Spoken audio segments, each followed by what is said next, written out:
Na realização de um culto, pastor Lacerda, as igrejas elas podem criar as suas próprias liturgias ou já existe algo regulatório, pré-determinado pela palavra e que deve ser obedecida? Como é que o senhor entende isso, ainda mais como um pregador? O senhor tem viajado esse Brasil todo e pregado em muitas igrejas, conhece realidades diferenciadas, mas quando a gente faz esse comparativo e olhando principalmente para o modelo da palavra, o que se pode, o que não pode?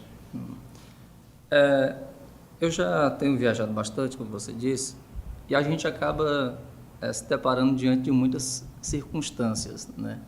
Diante de alguns cultos que eu poderia até definir como exótico.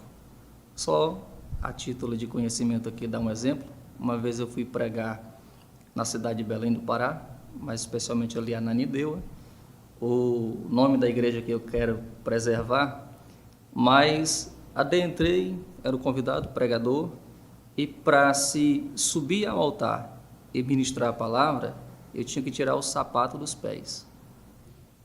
Costume, liturgia do culto.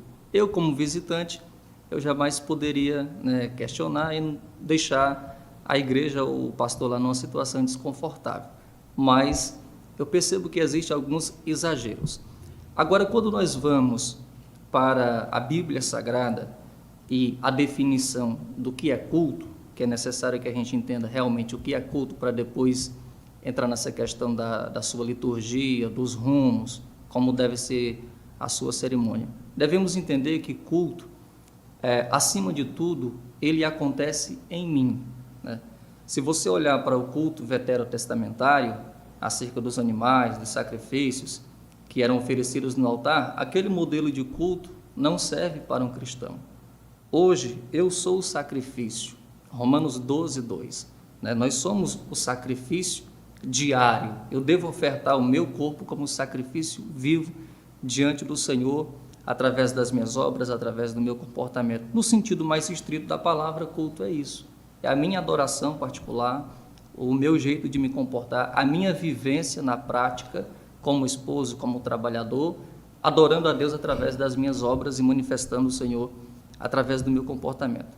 Quando nós vamos para o culto público, ou seja, para a reunião solene da igreja, nós não podemos fazer desta reunião solene segundo os nossos próprios interesses, ou direcionar o culto para um rumo que não deveria ir. Hoje nós encontramos, por exemplo, várias igrejas que direcionam o culto não a Deus, mas ao homem.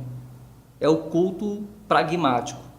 É um culto que dá certo, mas nem sempre aquilo que realmente acontece no culto é certo. É um culto que funciona, é um culto que atrai. Os elementos do culto são atrativos, né? São elementos que, aqui no decorrer do programa, a gente pode discorrer mais sobre isso, mas esses elementos não condizem especialmente com aquilo que a Bíblia define como modelo de culto.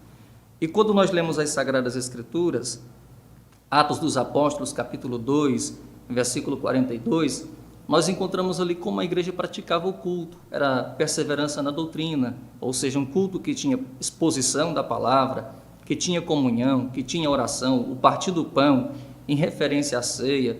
Quando nós vamos, por exemplo, para 1 Coríntios, capítulo 14, versículo 26, nós encontramos ali Paulo demilitando a ordem do culto. O culto não pode ser uma bagunça. Alguém pode até dizer, não, mas eu estou no culto, eu vou cantar para a glória de Deus. Aí um canta, outro canta, todo mundo canta. Não, Deus é Espírito, então ouve a voz de todo mundo no momento só. E não confunde a voz de ninguém, todo mundo vai cantar um ritmo diferente, uma música diferente. Não é bem assim. Cada um no seu devido lugar. E é dentro desse padrão que eu vejo que o culto deve ser estabelecido